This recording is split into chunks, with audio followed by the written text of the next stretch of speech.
Hello and welcome to Sips and Stories. My name is Elizabeth and in today's video I will be doing my spring TBR. So even though it is technically spring, it is still pretty cold in my neck of the woods. So hopefully by reading all these amazing springtime stories and childhood favorites, it will put me in the springtime mood. So grab your favorite beverage as I discuss my spring TBR. The first book that I would like to showcase is this new anniversary edition of the Bramley Hedge series by Jill Barklem. It comes in this beautiful slipcover case and is published by Houghton Mifflin. It is the 40th anniversary edition, and these books were originally, I believe, published in the late 70s, early 80s, and they are very reminiscent of Beatrix Potter. So if you are a fan of Beatrix Potter, I think you will really enjoy the Bramley Hedge series. They're so charming and whimsical, and the best thing about these books are Jill Barklem's illustrations. So sweet, and the attention to detail is beautiful. I kind of like them in certain spots more than Beatrix Potter, although the stories are just not as good as Beatrix Potter. I will of course show you some close-up shots. The first story is the spring story, of course. It's such a sweet little story about a little mouse's birthday. And then this edition also features the summer, autumn, and winter stories as well.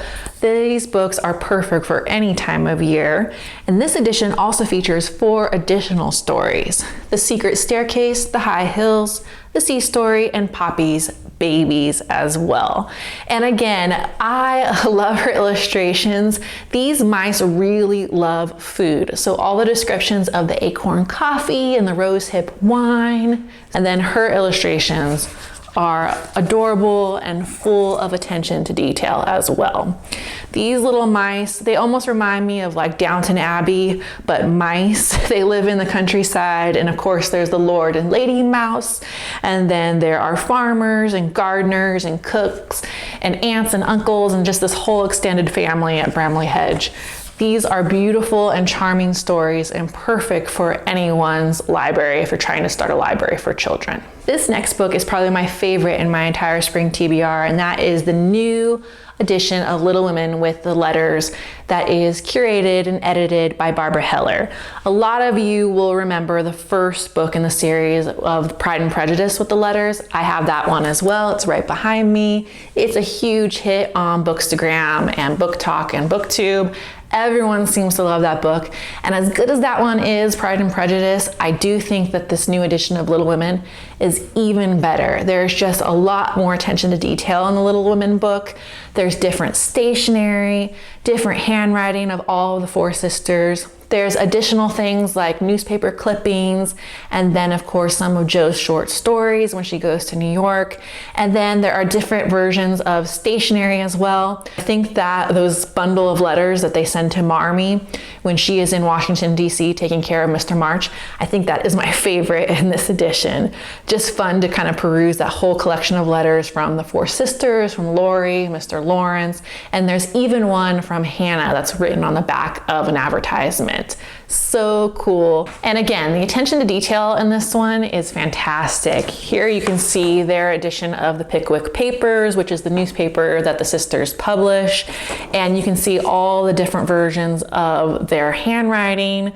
And of course, there are stories by Jo, and there are poems by Amy and Meg, and there are hints and advertisements. Really cool, and I think if you're a fan of Little Women, this is a must-have for your collection. The next book on my spring TBR is, of course, The Pursuit of Love by Nancy Mitford. This has been on my TBR for quite some time, and I also own this beautiful folio edition, which I picked up a couple years ago. It is stunning. I will show some close-up shots. It has some beautiful pen and ink illustrations. This one is from the 90s. I own this one and also Love in a Cold Climate as well. Beautiful folio editions. But Nancy Mitford is a new to me writer. She's very famous. She is a very famous comedic writer. Her and her sisters, of course, come from the legendary Mitford family. They were very similar to like Downton Abbey. So they were aristocrats that got a little too involved in World War II. Some of them were very close to Hitler, so some of them were communists, some of them were fascists, and just the history of the Mitford sisters is absolutely fascinating. I'm currently currently reading a biography of the Mitford sisters, so expect more Nancy on this channel because she and her sisters were quite interesting. But her writing, again, is fantastic. She does remind me a lot of P.G. Wodehouse and maybe someone like Stella Gibbons. So if you are a fan of comedic writing, especially set between the wars, that kind of profiles that gone by day of English aristocracy, I think you will really enjoy The Pursuit of Love. It is about two cousins, Fanny and Linda, as they are growing up, and their family is quite eccentric. It's all about them going to debutante balls and their marriages and their disastrous marriages. It's hilarious. I am really enjoying this one. So much fun. Some other books that I picked up recently that evoke that springtime feeling are these new Virago Modern Classics editions of the Katy books by Susan Coolidge.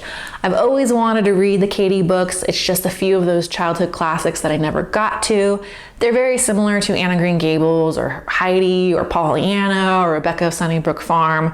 So if you are like me, a fan of those classic girl coming of age stories, I think you will really enjoy the Katy books. And when I saw these editions by Virago, I had to have them. They are stunning and they do really evoke that springtime feeling with the birds and the flowers and the trees, of course. Even the back of these editions are pretty. I love them so much. So the first one, of course, is What Katy Did. The second one is What Katy Did at School.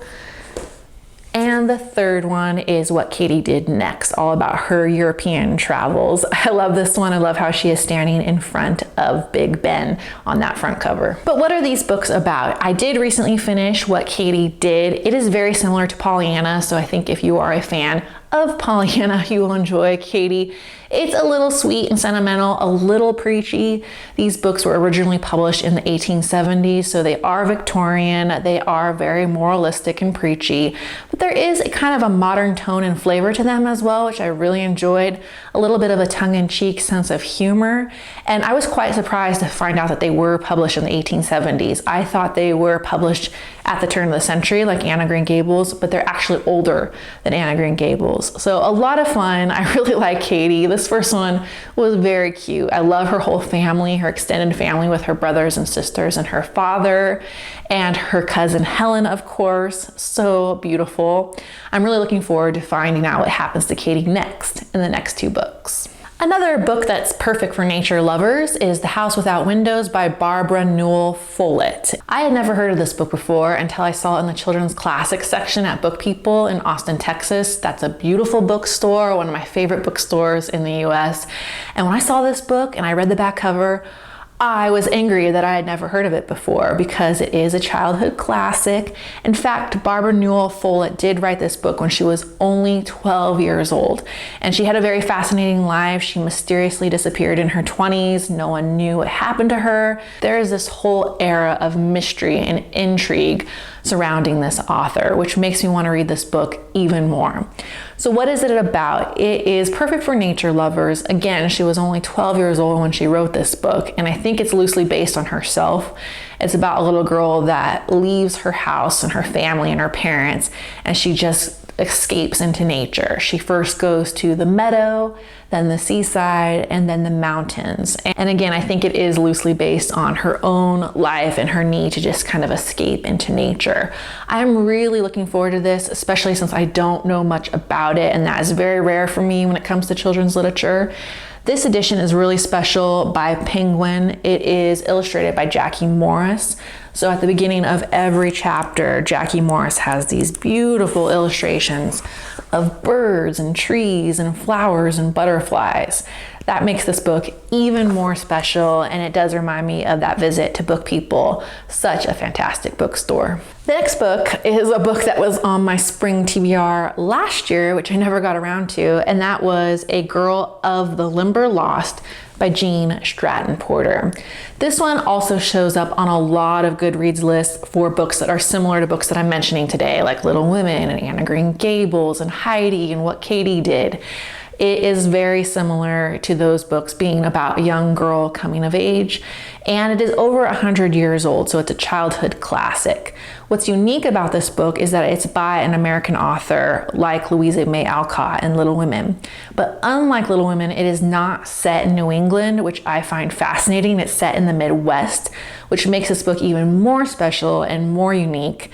And the landscape in this book is supposed to be very interesting because it's the landscape and the foliage and the trees and animals of the Midwest. So there are a lot of scenes of the swampland and the birds and just this environment that is very unique to children's literature.